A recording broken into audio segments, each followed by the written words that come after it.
Alright, good evening everyone. Eto na naman tayo. Kasama naman natin isa sa mga favorite guests nyo. Kahit yung mga ni-recycle ko from 2 weeks ago, it still does well. So of course, kasama natin today si Justice Carpio. Nag-tweeting tayo, Justice. Just when I thought I'm gonna wear black, sabi ko siguro mag-black din si Justice Carpio. Kamusta po? Well, okay, I'm okay. A lot of things to talk about. I know. I was about to just sarcastically say, long time no see, Justice. I was like, 3 days to be precise. Obviously, pag-usapan natin the big event we had the other day with the Patriots, with you, a lot of people local sa West Philippine Sea. Why maps matter? Why should we have yung mga kabataan natin dapat ma-expose talaga dun sa katotohanan ukol sa ating kasaysayan, especially dun sa ating mga territory at saka sovereign rights dyan sa West Philippine Sea. Pag-usapan din natin, congratulations, Justice. Looks like there was another victory at the Supreme Court for you. Your former workplace. Yeah, well, we got a TRO, but it applies only to uh, funds that have not been transferred yet. Yung nalipat na, we have to find a way how to stop it, how to get it returned to PhilHealth. Medyo may lusot-lusot dito. Medyo, that's gonna be quite a interesting plumbing Hmm. effort. But before that, pag-usapan natin, of course, the hearing of the century. I think that's the best way to put it. Okay. Now, obviously, with all due respect, great people, amazing people. Eto na.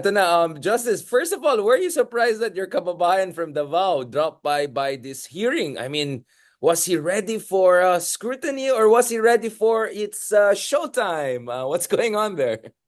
Well, I really thought he would not appear, uh, but probably thought that he had friends there. There was Bato and Go, and I don't know who else. No, uh, but it was very risky for him because he came out with admissions. Uh, but it happened, and I think they should have let him talk and talk and talk until uh, he he stopped. No, because he still wanted to talk. I was saying, wow, he should be allowed to talk some more. I mean, actually, Justice, we'll go to the nitty-gritties of the self-incriminating part because the reason why it's very controversial is because not only the usual factotums, I'm sorry, allies, oh, I'm sorry, allies, just to be clear, I didn't say alalay, allies. Not only the usual allies were doing their job, but I'm not sure the chair of the hearing was really, what I'm saying, not to mention Jingoy and his intervention and the way they were talking to Digong, na very referential, Mr. President. You could see Duterte was feeling so. Many people felt that it was not a real hearing. It was more like WWE than UFC. I mean, sorry for the references. It was too scripted, or at least they were too kind to him. But more importantly, the argument is baka ginamit niya ito as a platform to reach out to the Philippine National Police, to rally his base. May mga times na parang nagsasalita siya, presidente pa rin siya. I saw a lot of trolls tagging me since yesterday. Akala ko, sabi ni Darian, laos na kami. Tingnan mo si Tatay Digong, rockstar. Nagdala pa ng sariling cheering squad. Hey, um, what about that part of it, Justice? Don't you think it was a little bit too far from what we expect from a Senate? The minimum, bare minimum. Well, for some people, they were, of course, concerned that the former president was given a platform and he was dominating the discussion. But while I was watching it, I said, "Wow, he's making a lot of admissions." He was owning up to the crime. He admitted he had a death squad, and he admitted that this death squad killed people, although they were made up of uh, gangsters and also rich people. Well, I don't know how gangsters and rich people can mix, no? Well, I mean, that's Gotham City 101. Before I go again to the nitty-gritties and the legal implications in terms of, what could DOJ take notice of, the ICC could take notice of. Um, I want to go back to this because my reading was actually we predicted this last week. We had the RRM episode again in that studio that we invited you. Sabi ko, actually, it's a good thing na dadalaw si Digong if andun yung mga alalays niya because he will feel so comfortable that he's gonna really spill all the beans and bananas and durians, no? And naalala ko the last time Bato played a prominent role in any Senate hearing. Ayan, nadulas si ano, 'di ba? Si what's his name? Jonathan Morales. Yung naggulo na, inaway na. Basta ako, hindi katulad ng butiin na senador, hindi ako convicted. You know, like, nadala pa niya yung baon niya, alam niya mga ano. So, given that circus situation, I felt that would be perfect because Digong will feel so in charge and then he'll bring out the worst in him. Is that how you see it, Justice? Yes, I think looking back, he should not have appeared because he admitted that he had a death squad. He admitted that he ordered the death squad to kill people, to kill criminals. So he admitted to the extrajudicial killing because these are extrajudicial killings. It's not not within the legal system, no. So that's the whole point. I mean, he just made it easy for the ICC. Exactly. And just to be clear, Senator Riza Ontiveros, the last man, the only man, last man standing was a woman, obviously, as always, unfortunately. In that situation, she gave him a chance, right, to clarify. Sabi niya, what do you mean by, clarify ko lang po, what do you mean by encourage the criminals? Na essentially lumaban para mangyari itong non-laban situation. And Digong said, yeah, that's correct.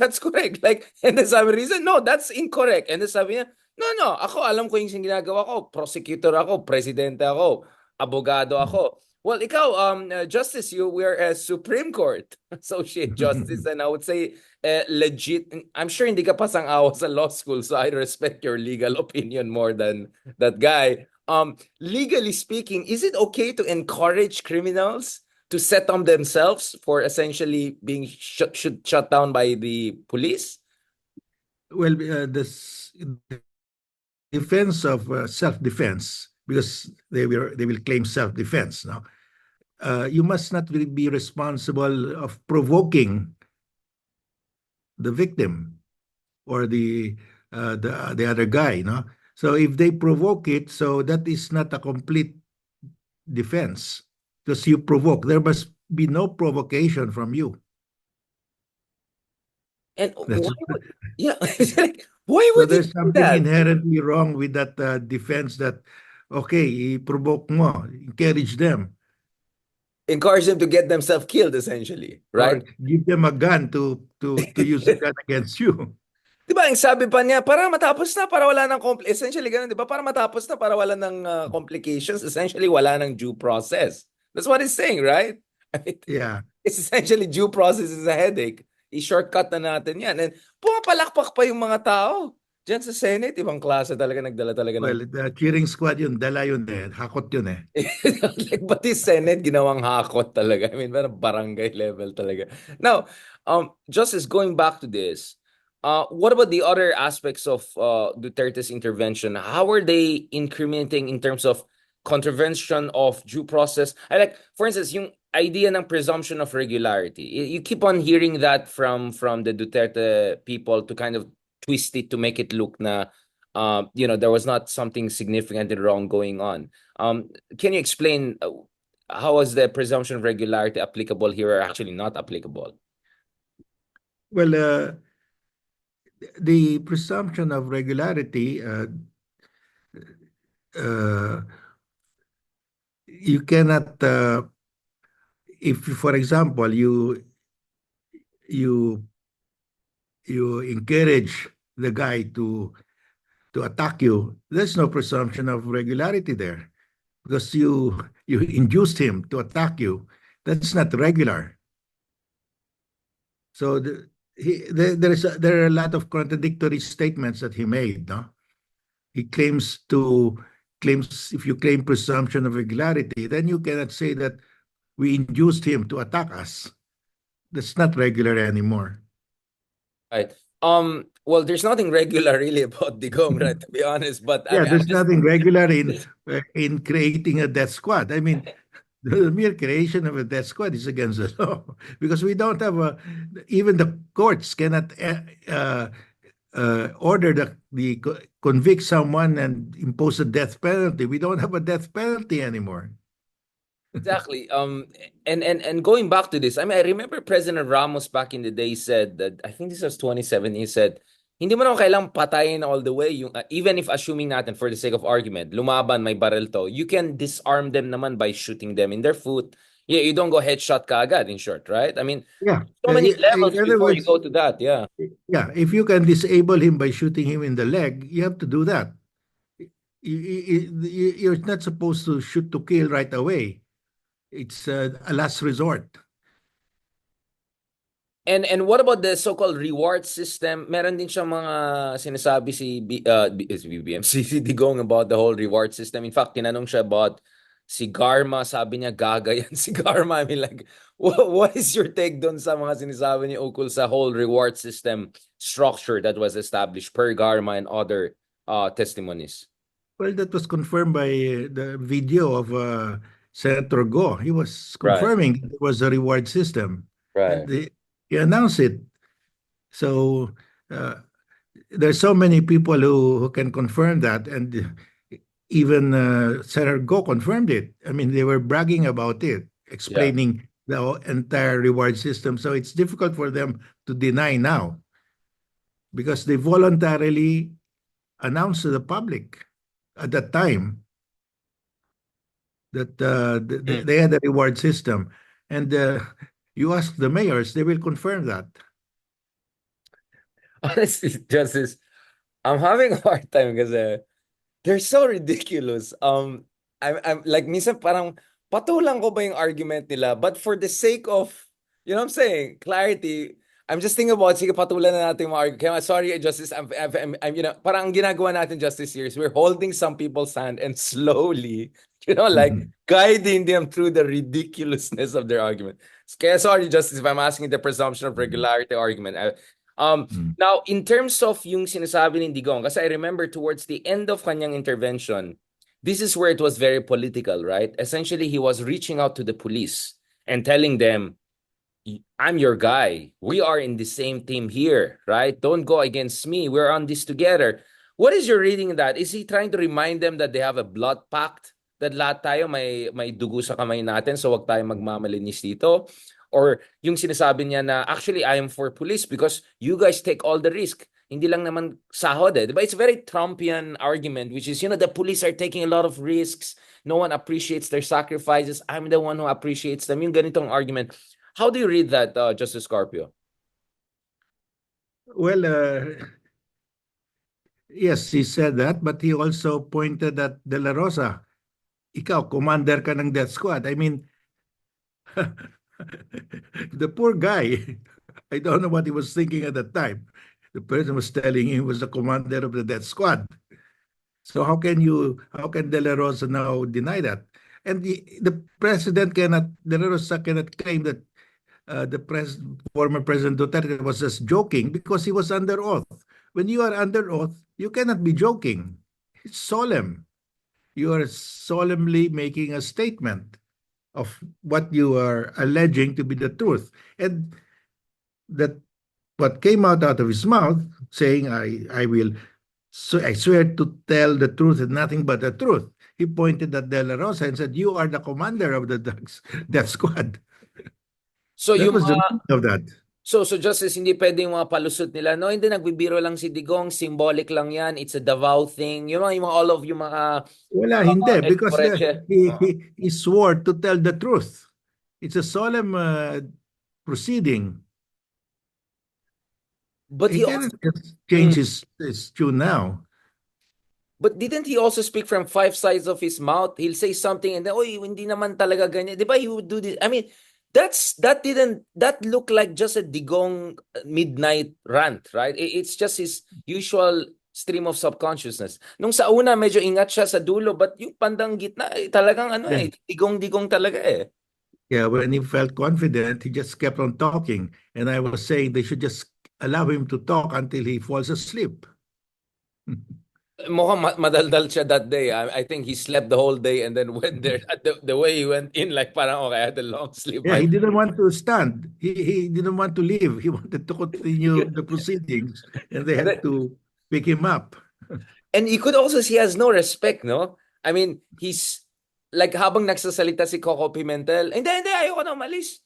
Hindi, okay na yan, nandito pa ako. Tapos si Bato, oh, we have a majority decision to end this, hindi, magsasalita. Ginaganon lang siya, di ba? Like, you could see he has no respect for the institution, right? Yeah, but he didn't realize that he was really admitting his guilt. I mean, it was an extrajudicial confession made under oath, Yun nga, and yeah. it didn't deviate from what he said before. I Yun mean, nga, it really, yeah. he was saying this on camera to the before the press, before the world before. Now he's saying it before a legislative body that has sworn him to tell the truth. So it's very consistent that he really ordered people to be killed. So I have a death squad. What else? If you have a death squad, I mean, there's nothing laughable about that. You must be terribly serious to say that. Well, unless hakot kang crowd, you're gonna laugh at everything Tata is gonna say even if wala sa lugar. Just as going back to this, before I go to ICC, shouldn't this be a basis for DOJ already to launch something serious or CHR? I mean, what ombudsman like? I mean, which state institution in a normal situation, in a functioning democracy, should make the next move? Because I think all of us saw the self-incriminating, statements there. I mean, what else are we waiting for, right? Yes, well, the DOJ should start the investigation, and they need not wait for somebody to file a complaint. But it doesn't mean that the ICC will back off because of any investigation by the DOJ, because there's a question of sincere investigation and authentic investigation. So they will have to watch how DOJ will proceed with the investigation. No? But don't you think this could also give an excuse for kasi parang strategy ni Marcos is kick the can down the road, right? And use the ICC as a Damocles sword, right? Like don't go for culmination, just keep on kicking down the road, keep on using it as a leverage, Damocles sword. How is this hearing with all the self-incriminating testimony, which is an evidence, right? Um, gonna play into that. My reading of the situation is that's BBM's game plan so far, isn't it? Looks like that's the game plan, but it's the President Duterte, former president, is digging a deeper hole by by his statements. Is signing his death warrant by just keeping on admitting that he had a death squad, no?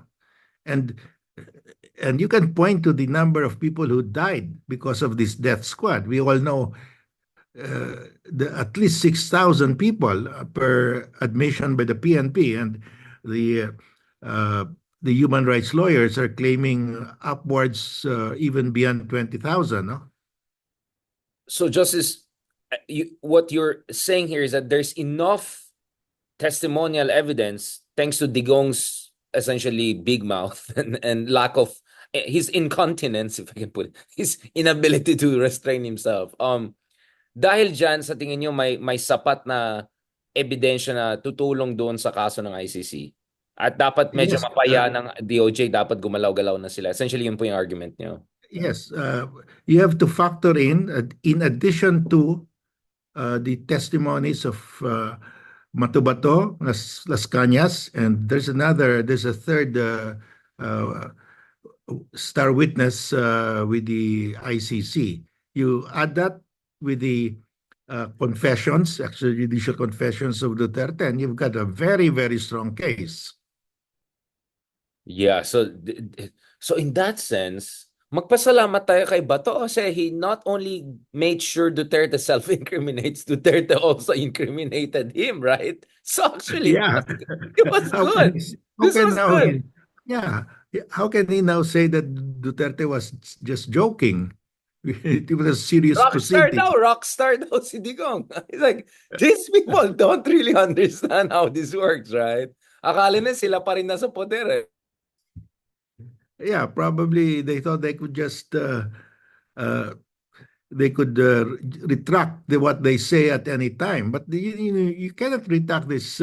This is videotaped. It's under oath. Uh, their stenographers took the proceedings, so I don't know how they can get out of that. I mean, it's so crazy that I just had an interview with foreign news channels. Even they were shocked at how Duterte is so unabashed in terms of self. I mean, like, what the heck is this guy doing? Like the tapos wait lang, Justice. Ano ba? Nakita ko yung lawyer ni Alice ko doon. Lawyer din ba ni Digong si yun? Yung ano, yung puti yung buhok na parang pineapple na ganyan. Parang lawyer ni Alice ko yan, di ba? Well, I know I did not notice him. And you didn't know, there's a lot to know. I'm sure you noticed Panelo. I think this was Yeah, he was there, but he was he was not stopping his client. He oh just allowed yeah. his to rumble and rumble. I think naghahanap siya ng content. For me, I think the biggest winner of that hearing was Panelo. Alam mo bakit, Justice? Because wala si manhunted, ano? Wala si, ano, yung kanyang rival, karibal. I think ganun siya. Sino ngayon ang presidential spokesman, 'di ba? Yung parang feel na nasaan ka na, 'di ba? Yung minamanhunt ngayon, 'di ba? I think that was his moment, right? Well, I wouldn't want to be in his position because I lost count of how many times the former president made extrajudicial confessions. And this guy I didn't lost do his count. job at all. Yeah, I mean, the first thing you should do is to prevent your client from talking like that. Yeah, and to think they're both supposed to be lawyers, right? Speaking of speaking of Panelo, kanina nagyabang siya, sabi niya, "Oh, Digong was just toying with Rizal Ontiveros kasi siya abogado, si Rizal Ontiveros hindi." In what multiverse did Duterte come out better in that exchange? I just don't get it from a legal standpoint kasi he's flexing the abogado card. You as a former Supreme Court Associate Justice, what is your reading in that? Well, those are extrajudicial, we call that extrajudicial confessions, admissible in evidence. And, just an interview with media on camera or even without a camera, that's an extrajudicial confession. That's admissible. This one is under oath. I mean, so if it's under oath, they cannot say it was a joke because that's a solemn proceeding.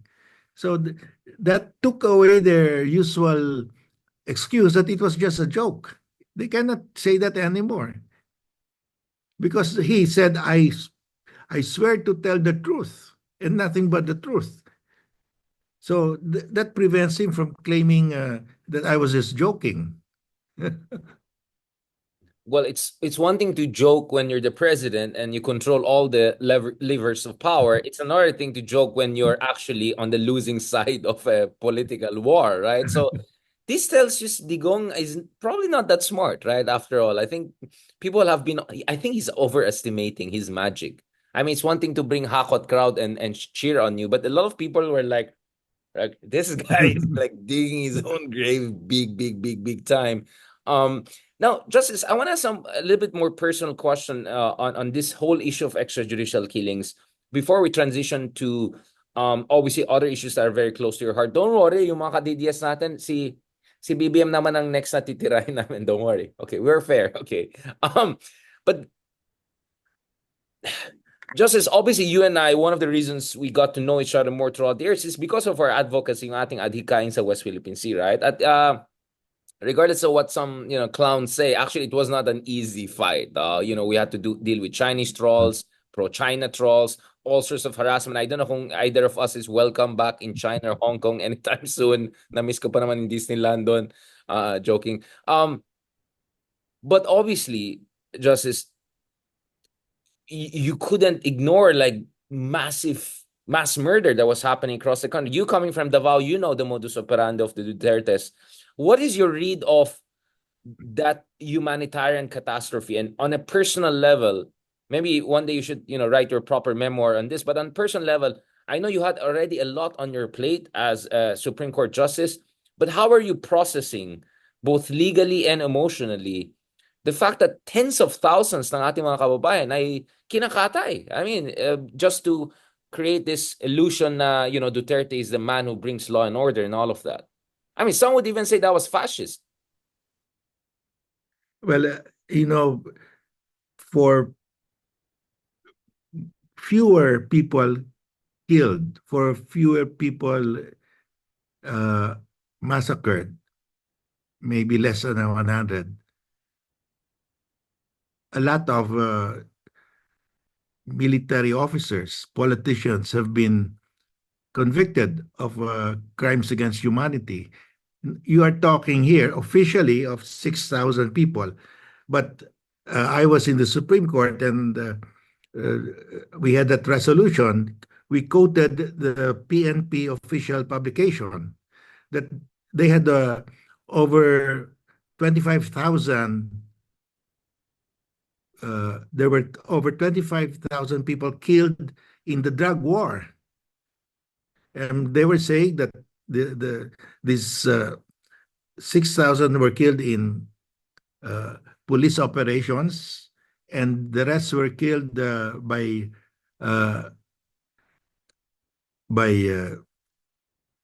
gang wars, crime syndicates involved in drug. I mean, these are all drug related. But I don't think they were killing each other, all these drug lords. So, but it was part of the police report that these are the casualties in the drug war. So, but they pulled that out. They put that in the website of the PNP, but they pulled that out when we quoted it in our resolution. That they bannered it as an accomplishment. In fact, initially they thought it was an accomplishment, but when they realized that they're putting out figures, that's 25,000. I mean, the generals in the Serbian War were found guilty for less than how. I mean, fewer. Sila For Milosevic less and than all. 100 people killed, less than 20. So this one is really, I would call it epic proportions. Even 6,000 is a lot already. And to say that it reached 25,000, there's the admission by the PNP, that's a lot of people. Yeah, I mean, that's literally what you got after, months of bombing of places like Gaza, right? That's where you get numbers like tens of thousands. Literally, when you're bombarding a place, that's where you get casualties of that scale, right? I mean, they're talking 20, 30,000. I mean, I mean, when Justice, this really dawned on me, the numbers is when I gave a talk in some event, no, and it was a youth event, and ano siya, yung buong Aranet, one of the stadiums dun sa Mall of Asia, and someone said the capacity is 25,000 and it's full. And I realized, so ganong kadaming namatay, right? If you put them, they will fill up the whole stadium. So yung scale, diba? Yung one thing is abstract, and then you like say, if all of these people were killed, that would be the number of EJK. Like, I mean, again, just as ikaw kasi you came from Davao, so you're familiar with the Dutertes, but you're a justice, you're a man of justice, literally, and figuratively. How are you processing this? Again, I know yung advice mo sa akin, like Richard, let's choose our battles, and you already had so many other issues, including West Philippines on your plate, but I mean, how do we make sense out of that? We, Manny Mogato, we had him, Pulitzer Prize winning journalist. He was talking about his own coping mechanisms with that catastrophe. I had Dr. Lele Claudio who said that that was a moral crisis, catastrophe. Some would call it a fascist takeover. How did you make sense out of this, Justice? Or you were just so busy you just had to just go leave it, like fight every day? Well, I think what dawned on me was the magnitude of people killed. 25,000 per official admission by the PNP, whether killed in operation or killed in the broader concept of a drug war, including gang wars involving drugs. That's too much. I mean, uh, by any definition, that's widespread. That's a crime against humanity. It's just too much. So I think it's something that we really have to face and to confront why it happened. Because if we don't confront that, it will happen again. And we should not be doing this to our own people. So uh, it's hard because our people have not really, uh, Come to I terms. think, realized the importance of this. I mean, this is a crime of epic proportions. Killing, even if you say there were only 6,000 people, that's still, I mean, Thousands. nobody has done that before. This So, is unprecedented, right? A drug yeah, war it's still killing tens of thousands. unprecedented. So, we have to come to grips with this, why this happened and why we failed to stop it. Yun nga, just is what makes it scary to me is because you can easily talk about dictators, Hitler, Stalin, Mao, whatever, Kim Il Sung, whatever, who oversaw deaths of thousands and tens, if not millions of people. What's really troubling here in our case is that we're talking about a democratically elected leader doing this, and a democratic elected leader who maintain an extremely high approval rating. So parang, what was that? Consensual ba yan? Or, I mean, how do you read it from a moral and a kind of a societal standpoint? Justice. I mean, Well, obviously, yun I nga, have a theory on that, why this would not happen in the 60s. But in the late 70s, early 80s, 90s, our, before, when you watch a movie, when you watch a television show, there's always a lesson that the good will prevail over evil. That is always the lesson in all of those movies. But now, uh, ABS-CBN, because of the ratings war, they just dropped that. And they just catered to the whims of the public just to get the ratings. And so the senses of the people have been dulled to all of uh, these uh, bloody, murderous movies, no, or telenovelas. I mean, it's like it's normal to kill people. so you're talking about how corporate media desensitized Yes. public to violence. Yeah, we have dumbed down our people. We have removed their Critical thinking. conscience. Yeah. We have made them accept that this is an ordinary thing. Killing people is ordinary.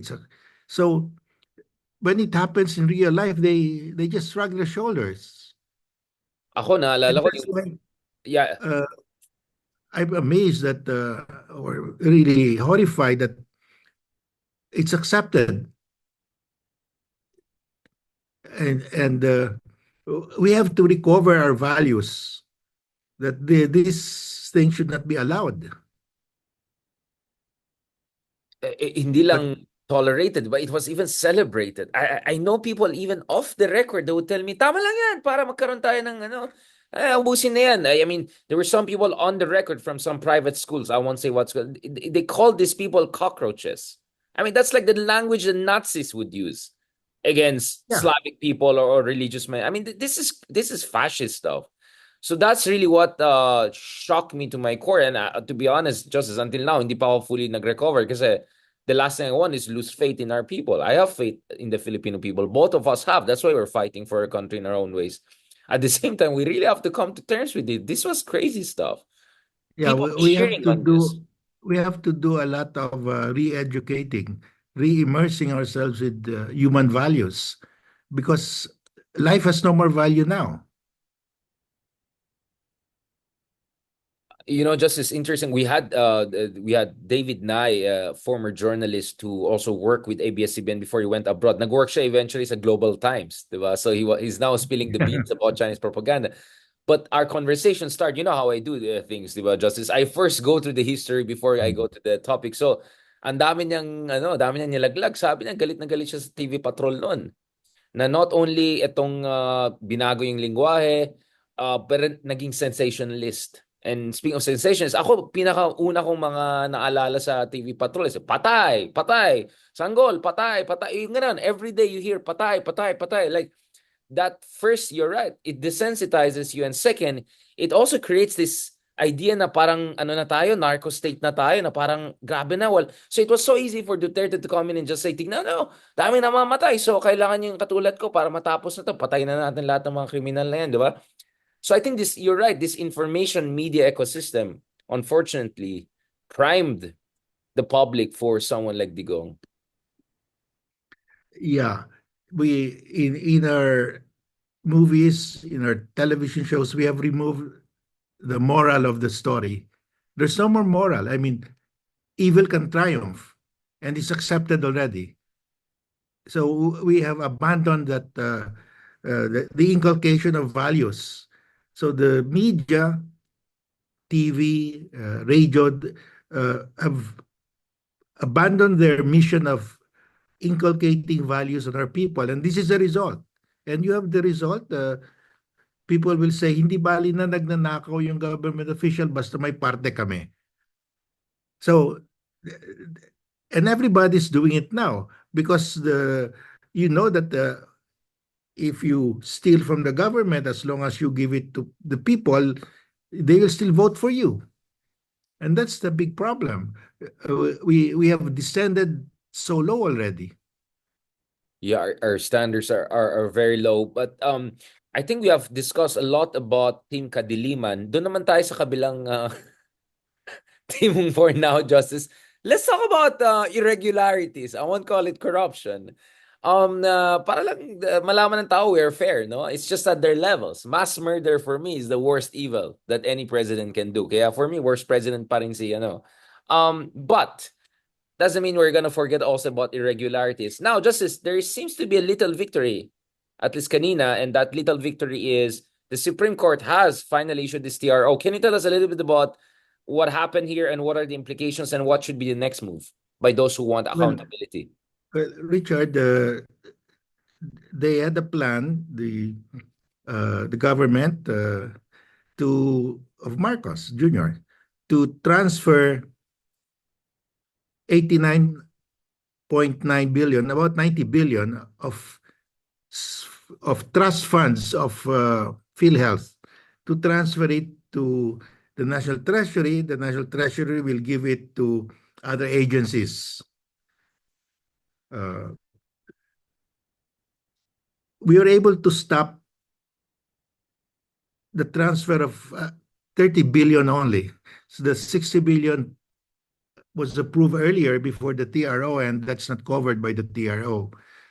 So what we're trying to do is to appeal to the president that to just freeze the use of these funds, because the Supreme Court could later on, I believe the Supreme Court will declare it unconstitutional.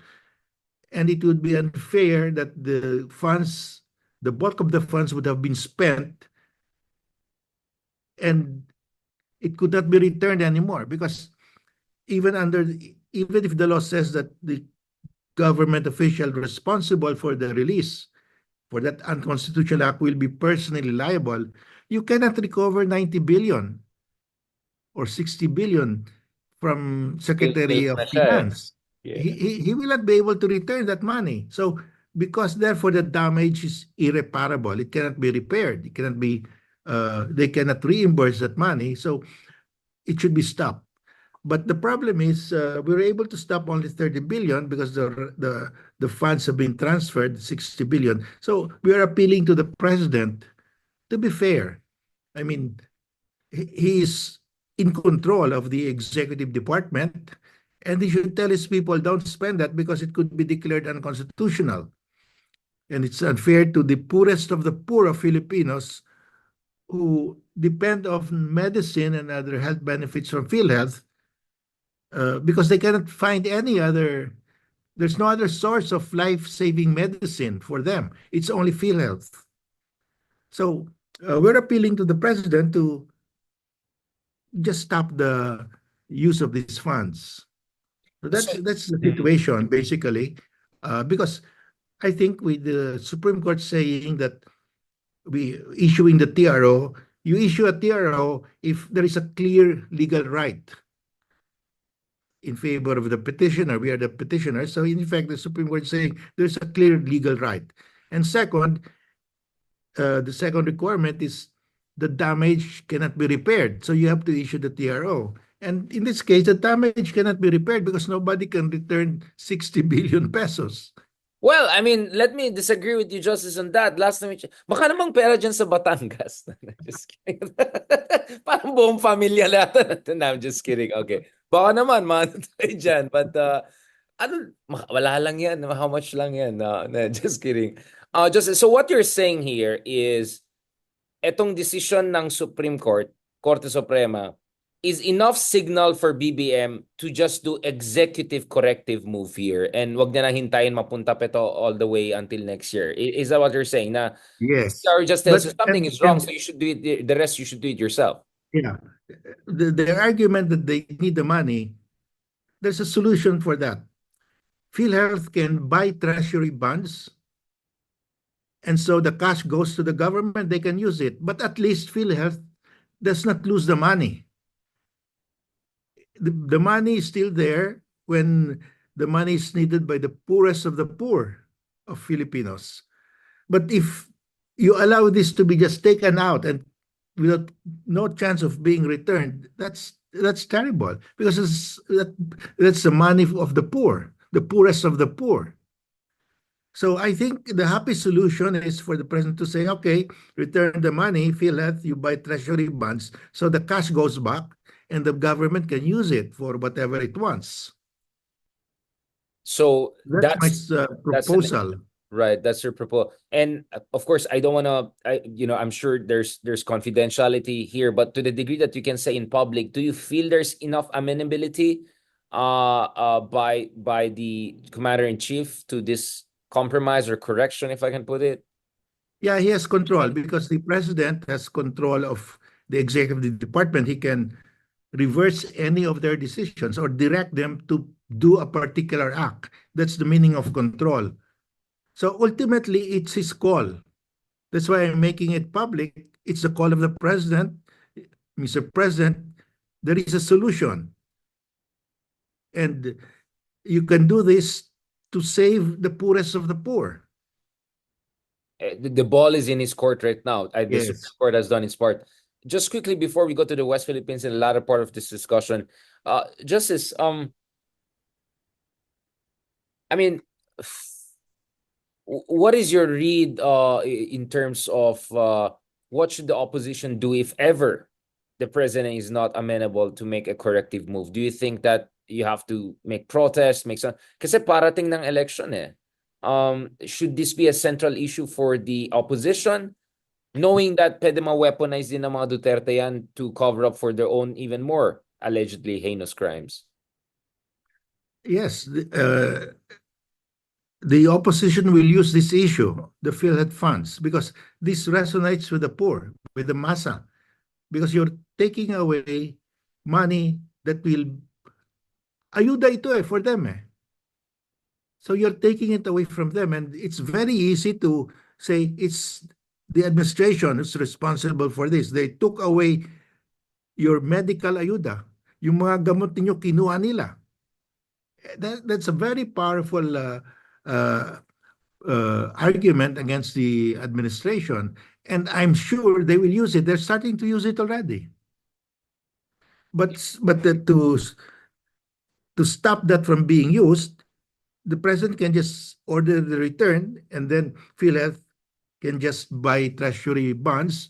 So the money goes back to the government, but at least it was not stolen from PhilHealth. Yun nga eh. Just last point before we transition to West Philippine Sea. Again, I don't know to what degree you can say this publicly. What do you feel about the role of with all due respect, to the Supreme Court? Because hindi ako nagsasabi yan, but a lot of people have been raising concerns about to what degree is the Supreme Court truly independent and has acted as a check and balance on the excesses of the executive, and especially after what happened to former Chief Justice Sereno. Many people have been talking about brazen politicization within the highest court of the land. Again, I understand this is sensitive for you because you spent some of those years inside when a lot of these trend lines were really reaching their apogee. But do you think that the Supreme Court is on the right direction now, especially since Duterte left? But doesn't that also say that they can only do their job best when there's no authoritarian leader? Therefore, they're not really that effective. You get what I'm saying? And it's a tough. I just want to get your point of view on this. The role of the Supreme Court as an institutional check and balance. Because we keep on talking about hearing, Senate, Congress, Quadcom. Saan yung Supreme Court, diba? What is your take on that, Justice? Well, as you know, Richard, a lot of people are getting disillusioned already because of corruption, because of political dynasties. Basically, those two. The third one is they call it the cheating in elections. Basically, those are the three issues raised by ANIM. You know ANIM, no? So, and the undercurrent here is because we're hopeless already, we cannot stop the corruption. They're advocating for RevGov, revolutionary government. I mean, they are laying to the public, okay, there's corruption for every peso of government fund, maybe only 30 centavos are used, the rest are stolen. So this keeps on sinking into the consciousness of the people, and they become receptive to RevGov, revolutionary government. Essentially overthrowing the democratic order. Yeah. Constitutional democratic order. I've always been for the rule of law, and I said that can be corrected. We will file this case with the Supreme Court, questioning the transfer of funds, questioning the confidential funds, questioning the failure of Congress to file to enact an anti-dynasty bill law, anti-political dynasty law. So the onus now is on the Supreme Court, really. The way I look at it, in the overall scheme of things, we're reaching a boiling point where we have to tell the people, don't think of RevGov, because we can still use the rule of law to correct this cancerous growth in our society. So that's why I've been filing these cases to show that there is a way out. We don't have to resort to a revolutionary government, because we can correct it by reasoning it, by bringing it to the court, because the court is the court of last resort. If there's an anomaly in the executive and in the legislative, we go to the court. And that's why we brought this issue on PhilHealth, because it really touches on the raw nerve of the poorest of the poor. And they could easily be swayed that it's hopeless to expect justice and fairness in this system of government. So my point is, no, it's not. We can still work within the system, and that's why we brought this case. So that is my the motive behind what I'm doing. I'm trying to preserve the rule of law to prevent a collapse. Because if there's a collapse, we don't know what will happen. I mean, that's very important. That's the whole reason why Rizal had to write El Filibusterismo, di ba? And essentially, the Simon way of doing things, which is burn it down and let's burn down the whole house.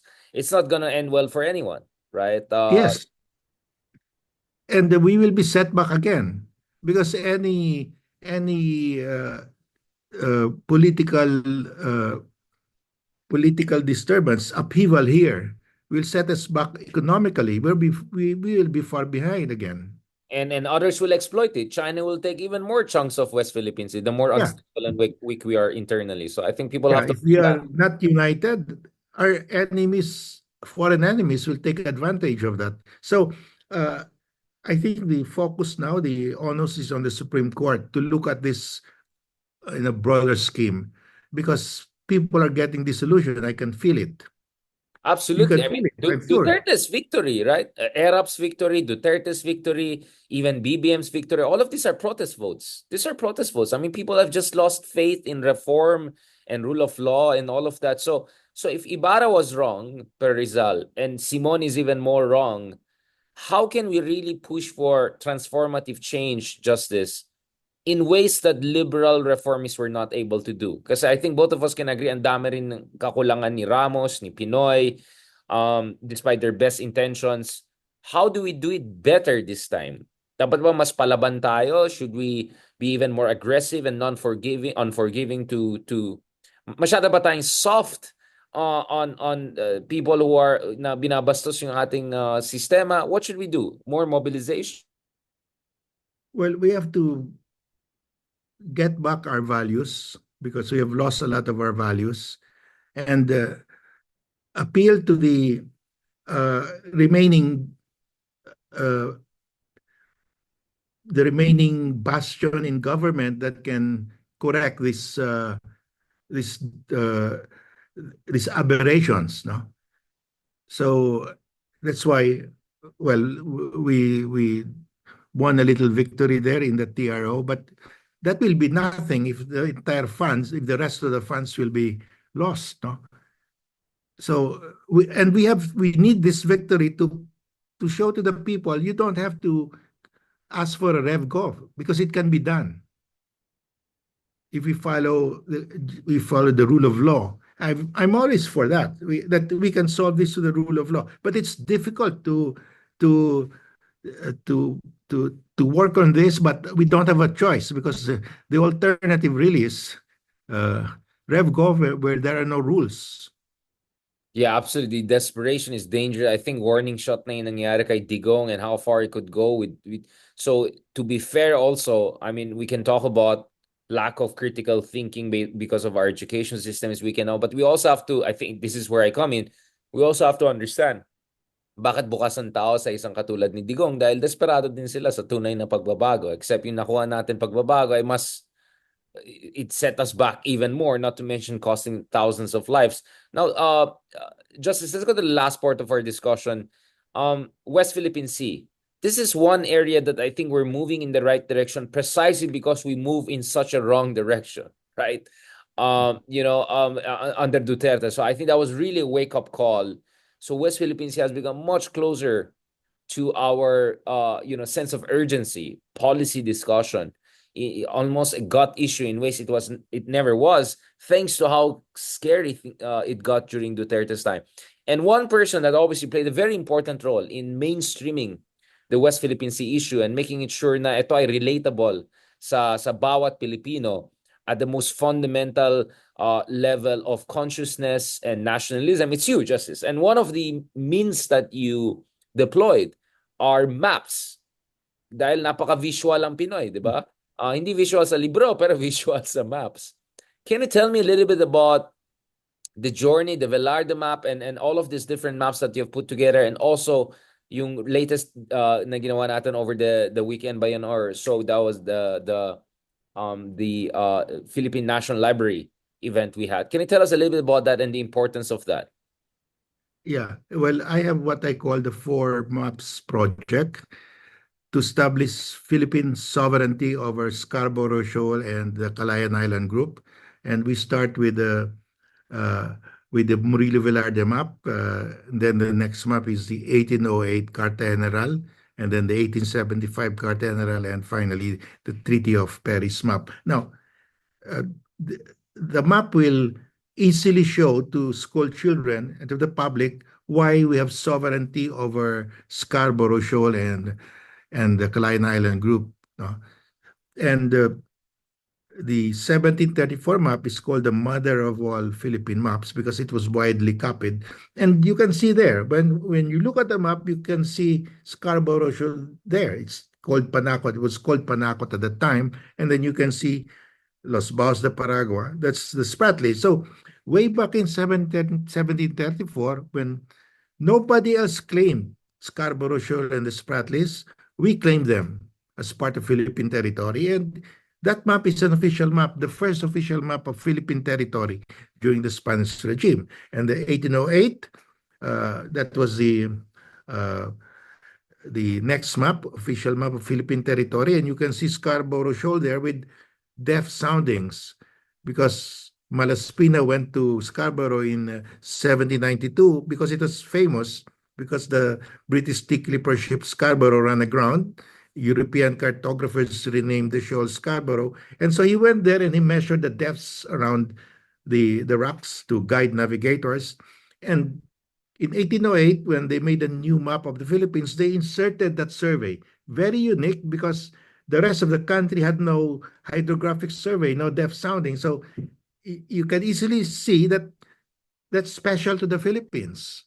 And then the third map is the complete map, really, the most detailed complete map, because the maker of the map, a certain naval officer named Claudio Montero, was the head of the Philippine Hydrographic Commission during the Spanish regime. And he had two ships, he conducted depth soundings all over the country. So the map, if you look at the islands, have all depth soundings, and especially in the Spratlys, all the islands there, Pag-asa is there, Kota is there, Ligao is there, and they have depth soundings. So, and China has no map like that. Vietnam, none, Malaysia, none. So we have all these maps, and these are official maps because you can see there it's an official publication of Spain made by their equivalent of their NAMRIA. And the Americans, when they came here, they adapted because the map that they made in the 1898 treaty was incomplete. The one that I donated last week it was incomplete. So that the value of that map is that it led Kaya to nga the eh. second treaty, the Treaty of Right, Washington. And the Treaty of Washington says Spain also ceded to the US all other islands belonging to the Philippine archipelago lying outside the lines because the Treaty of Paris ceded to the US only islands within the treaty lines, and it right, excluded Scarborough Shoal, it excluded the Spratlys and Cayenne Islands and Cebuto. So because of the 1898 map was incomplete, they had to do a second treaty to complete the cession of the entire Philippine archipelago. right. So that second treaty says Spain ceded to the US any and all islands belonging to the Philippine archipelago lying outside the lines. So you have there, it's complete. What was ceded in the Treaty of Paris were the islands within the lines. What was ceded in the Treaty of Washington were the islands outside the line. Outside lines. So So the question is, what anong are those islands outside the lines? You go exactly. to the 1875 map because when the Americans came here, they found out that this was the most complete map. So they adapted it as their own map. And in fact, in the arbitration in Islas Palmas between the US and Netherlands over that small island in Mindanao, the Americans said this 1875 map is an official map of Philippine territory during the Spanish regime and during the American regime. So there you are. That is The problem is we don't have an original print of that map. We only have an image copy, a digital image copy, which I downloaded. But we will look for an original print of that map. Saan kayo? May bumili ng private, ano?